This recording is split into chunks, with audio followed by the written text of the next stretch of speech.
La película más antigua que se conserva dura 2 segundos. Se filmó en el jardín de una casa de Leeds, en Inglaterra. Salen 4 personas dando vueltas sobre el césped. Una se ríe. Eso es todo. 2 segundos. 2 años más tarde, el hombre que sostuvo esa cámara subió a un tren en Dijon con destino a París. Cuando el tren llegó a la estación, él no estaba. Su equipaje tampoco. Nadie lo vio bajarse. Nunca apareció el cuerpo, y nunca apareció la maleta. Hoy vas a ver 3 cosas. ¿Qué pudo ocurrir dentro de ese vagón, y cuál de las 4 explicaciones que se propusieron es la única que llegó a tener una prueba física detrás? ¿Por qué el nombre que aprendiste en la escuela como inventor del cine casi con seguridad no es el que corresponde? ¿Y por qué el hijo de este hombre también terminó muerto, 11 años después, justo cuando intentaba demostrarlo? Se llamaba Louis Le Prince. Nació en Metz, en el este de Francia, en 1841. Su padre era oficial de artillería y tenía un amigo que iba a cambiarle la vida al chico sin proponérselo, Louis Daguerre, el hombre que había inventado la fotografía unos años antes. Le Prince aprendió a revelar placas siendo un crío, en el taller de Daguerre. Estudió química en Leipzig y a los 25 se mudó a Leeds, que por entonces era una de las ciudades más industriales del planeta. Allí conoció a Elizabeth Wedley, se casó con ella y juntos abrieron una escuela de artes aplicadas. Él enseñaba a fijar fotografías sobre metal y sobre cerámica. Le salía bien. También que la reina Victoria encargó retratos con ese método. En 1881 lo mandaron a Nueva York a montar panoramas, cuadros enormes, circulares, en los que el espectador se metía dentro de una batalla o de una ciudad. Y ahí, mirando a la gente girar la cabeza delante de una imagen que no se movía, se le clavó una idea que no lo dejó dormir en los 10 años que le quedaban de vida. ¿Y si la imagen sí pudiera moverse? El problema no era la idea. La idea estaba en el aire desde hacía décadas. El problema era brutalmente material. Para engañar al ojo hacen falta unas 12 imágenes por segundo, y en 1885 una fotografía tardaba en tomarse lo que tú tardas en atarte un zapato. Además había que sostenerlas en algo. El vidrio se rompía. El papel se arrugaba. Su primer intento fue una máquina con 16 lentes que disparaban una detrás de otra. La patentó en Estados Unidos en 1888 y sobre el papel era ingeniosa. En la práctica no servía para nada, y él lo supo en cuanto la probó. Cada lente miraba desde un punto distinto, así que la imagen saltaba de lado en cada fotograma. El movimiento salía tembloroso, mareante. Así que hizo lo contrario de lo que hacía todo el mundo.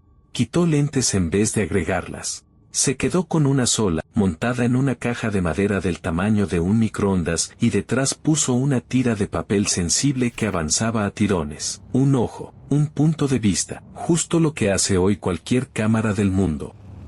El 14 de octubre de 1888 sacó esa caja al jardín de la casa de sus suegros, en el barrio de Roundhay, y le pidió a su familia que caminara. Nada más. Que caminaran en círculo delante de la lente mientras él giraba la manivela. Los que caminan son 4. Su hijo Adolf, de 16 años. Su suegro, Joseph Wedley, con las manos a la espalda. Una amiga de la familia, Annie Hartley. Y su suegra, Sarah Wedley, con un vestido largo y oscuro, que se da la vuelta y camina hacia atrás. 20 fotogramas. 12 por segundo. La primera vez que un ser humano quedó guardado en movimiento. 10 días después de ese paseo, Sarah Wedley murió. Tenía 72 años. Y con eso, esos 2 segundos de gente dando vueltas dejaron de ser una prueba técnica para convertirse en otra cosa. La primera persona filmada de la historia es también la primera persona filmada que se murió. Lo que empezó como un experimento terminó siendo, sin que nadie lo planeara, la invención del recuerdo en movimiento. Poco después montó la cámara en una ventana del taller de un ferretero y apuntó al puente de Leeds. Ahí no hay familia posando, hay tráfico de verdad. Carros de caballos que cruzan, peatones que esquivan, un tranvía. Nadie de los que aparecen sabía que lo estaban filmando, porque la palabra filmar todavía no existía. Pero filmar era la mitad fácil. La difícil era la otra. Proyectar. Una cosa es guardar el movimiento y otra muy distinta es devolverlo a una pared grande, sin que se queme la tira, sin que parpadee, delante de gente que ha pagado una entrada. En eso llevaba 2 años peleándose, y por las cartas que se conservan sabemos que en 1890 creía tenerlo. Y por eso hay una fecha en el calendario. Le Prince tenía reservada una presentación pública en Nueva York, en una vieja mansión de Manhattan, para septiembre de 1890. Ahí pensaba enseñar por primera vez, delante de testigos y de prensa, imágenes en movimiento proyectadas sobre una pantalla. Si eso llega a ocurrir, esta historia se cuenta de otra manera y con otro nombre. Antes de cruzar el Atlántico pasó por Francia a resolver asuntos de familia. Su madre había muerto y había que repartir cosas. Estuvo unos días en Bourges y después en Dijon, en casa de su hermano Albert. Comieron juntos. Hablaron del viaje. Albert lo acompañó a la estación. El 16 de septiembre de 1890, Louis Le Prince subió al Expreso de París. Llevaba encima la documentación de sus patentes y el equipaje de un hombre que se va al otro lado del océano a enseñar algo importante. Albert lo vio entrar en el vagón. Es el último ser humano que declara haberlo visto. En París lo esperaba un amigo en el andén. Bajó todo el pasaje. Bajaron los mozos con los baúles. Y no bajó Le Prince. Revisaron el tren vagón por vagón, compartimento por compartimento, y no había ni rastro de él ni de su equipaje. Ni una maleta, ni un abrigo, ni un papel. La familia denunció. La policía francesa recorrió la vía kilómetro a kilómetro, por si se había caído o lo habían tirado. Scotland Yard abrió expediente en Inglaterra. Se draga el Sena. Se revisan hospitales, depósitos, registros de barcos. Durante meses. Y el resultado es exactamente el mismo en todos los archivos, nada. Ni cuerpo, ni maleta, ni testigo. Y ahora fíjate en lo que pasa mientras ese expediente se llena de páginas en blanco. El hombre que iba a demostrar públicamente el cine acaba de evaporarse, con sus patentes encima, semanas antes de la única fecha que tenía apalabrada. El invento se queda sin dueño en el peor momento posible. Y del otro lado del Atlántico, alguien empieza a moverse. En 1891, en su laboratorio de West Orange, en Nueva Jersey, Thomas Edison presenta el kinetoscopio, una caja por la que se mira por un agujero y se ve una película corta. El trabajo técnico real lo había hecho su empleado William Dixon, pero la firma que salió en los periódicos fue la de Edison. Y Edison sabía vender como nadie en el mundo. Elizabeth, mientras tanto, se quedó en Nueva York con 2 cámaras, unas tiras de papel y ninguna respuesta. Legalmente su marido no estaba muerto, estaba desaparecido. No podía cobrar seguros, no podía defender las patentes, no podía hacer prácticamente nada. Hubo que esperar hasta 1897 para que un tribunal lo declarara muerto sin haber encontrado jamás un centímetro de su cuerpo. Y aquí entra el hijo. En 1898, una compañía rival llevó a Edison a juicio por la patente del cine, y la defensa necesitaba demostrar que alguien había filmado antes que él. Llamaron a declarar a Adolphe Le Prince, el chico que a los 16 años caminaba en círculos por aquel jardín. Adolphe se presentó en la sala con las cámaras de su padre. Contó todo. Las fechas, el jardín, el puente, la manivela. Enseñó los aparatos. Pero el tribunal quería una cosa muy concreta que Adolphe no podía darle. La prueba de que su padre había llegado a proyectar sobre una pantalla, no solo a registrar. Los papeles que lo habrían aclarado viajaban en una maleta que se había desvanecido 8 años antes. En 1901 la sentencia le dio la razón a Edison.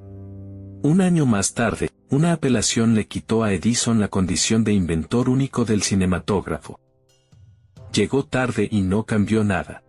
Para 1902 el relato ya estaba impreso en miles de periódicos, repetido en escuelas y grabado en placas conmemorativas. Corregir un titular es fácil. Corregir lo que todo el mundo cree recordar es otra cosa. Y ese mismo año, 1901, ocurre lo que termina de darle a esta historia un aire irrespirable. Adolf apareció muerto de un disparo mientras cazaba patos en una isla frente a Nueva York.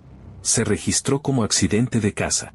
Tenía 29 años, y era la única persona viva que había visto funcionar el invento de su padre con sus propios ojos. Así que volvamos al vagón, porque de todo esto lo único que sigue abierto es lo que pasó ahí dentro. Sobre la mesa hay 4 explicaciones, y ninguna es un invento de Internet. Las 4 se defendieron por escrito, con nombre y apellido, por gente que investigó el caso. La primera es la más incómoda para la familia. Suicidió.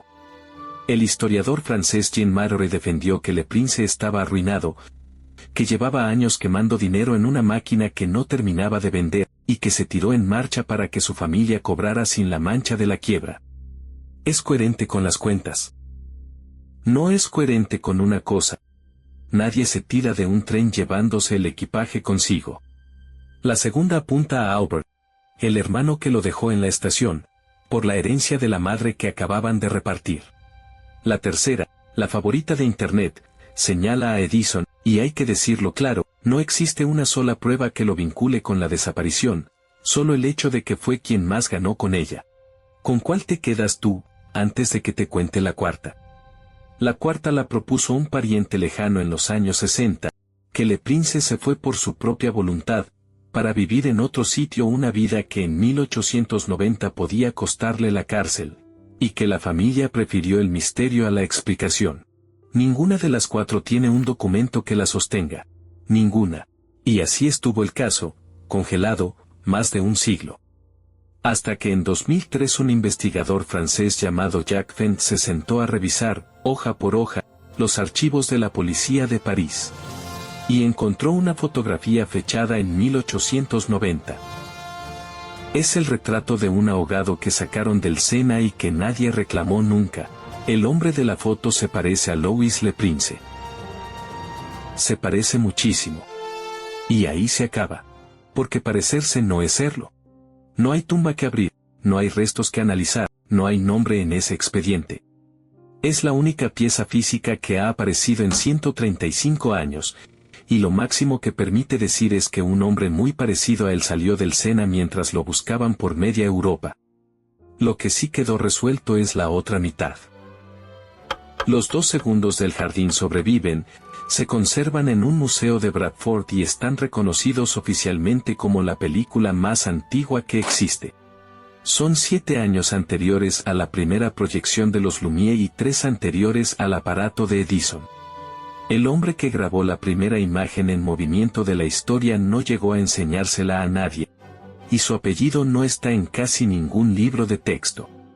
Pero su suegra sigue caminando en círculos por ese jardín, en bucle, 138 años después. Ahora quiero saber qué piensas tú. De las 4 explicaciones que te conté, ¿cuál te parece la más creíble, y sobre todo qué harías tú con esa maleta si la encontraras hoy en el desván de una casa francesa? Déjamelo en los comentarios. Y si te enganchó esta historia, el video del canal sobre el sudor inglés te va a gustar todavía más. Otra cosa que se llevó a cientos de personas y desapareció sin dejar una sola prueba de qué era. Si quieres más historias reales que parecen imposibles, suscríbete.